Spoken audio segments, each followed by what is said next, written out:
Solidarity forever. At least over 23.5 million Ugandans are employed in formal and informal economy. The industrial court has a role in resolving labor disputes. Statistics at Uganda hotels, food, tourism, supermarkets and allied workers union show that court has only 2 judges handling caseload. We want to appeal to government to implement the law that provides for the additional 3 judges of the industrial court. We also want to appeal to government to ensure that these courts or the industrial court sits in all regions to reduce on the cost of workers in the different regions to have to travel to Kampala to attend to their cases, since the industrial court we have only is sitting in Kampala. This was during the sitting of the National Executive Council of the HTS Union in Kampala. Mauka further revealed that there is a conflict of belonging and authority over labor officers in the districts. Given the circumstances that we have labor officers or labor officers who are recruited by the local government departments, and this has separated powers and authority from the mother ministry that is supposed to manage the function of labor to a ministry which has no core mandate in the management of workers' issues.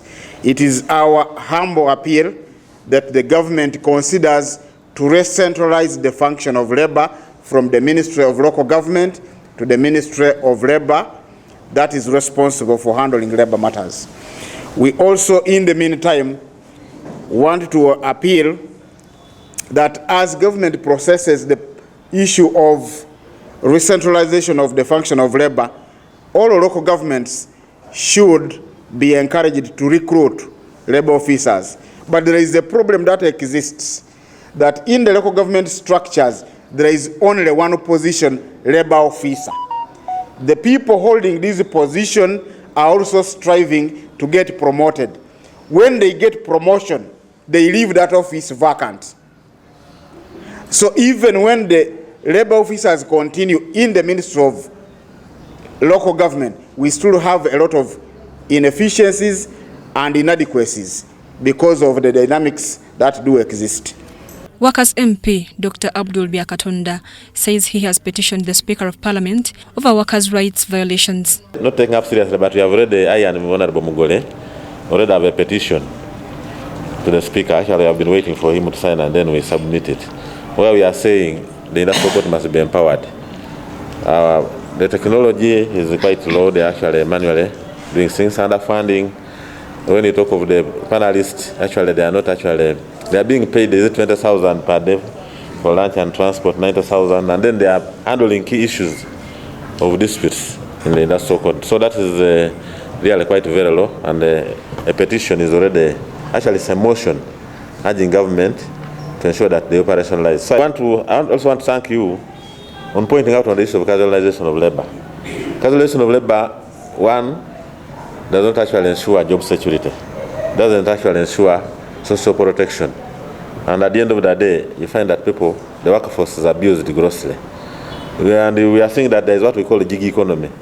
Gig economy means independent freelancers taking over jobs on a temporary basis. Meanwhile, Kabweri County Member of Parliament Stephen Mugole seems worried over the introduction of artificial intelligence, which could cost workers their jobs. In Kenya, robots could replace the workforce in hotels.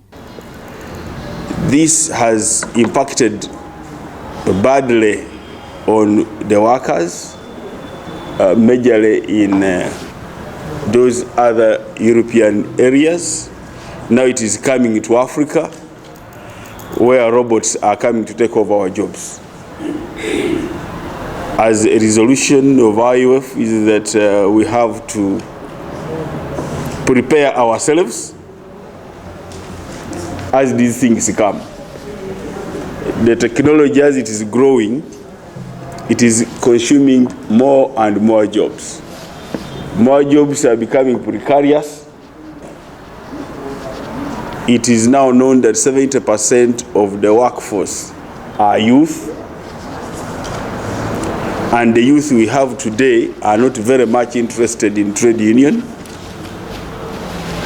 So the main role of the unions is to ensure that there is training. Mary Namkose, UBC News. For the union makes us strong. Solidarity. Solidarity. United.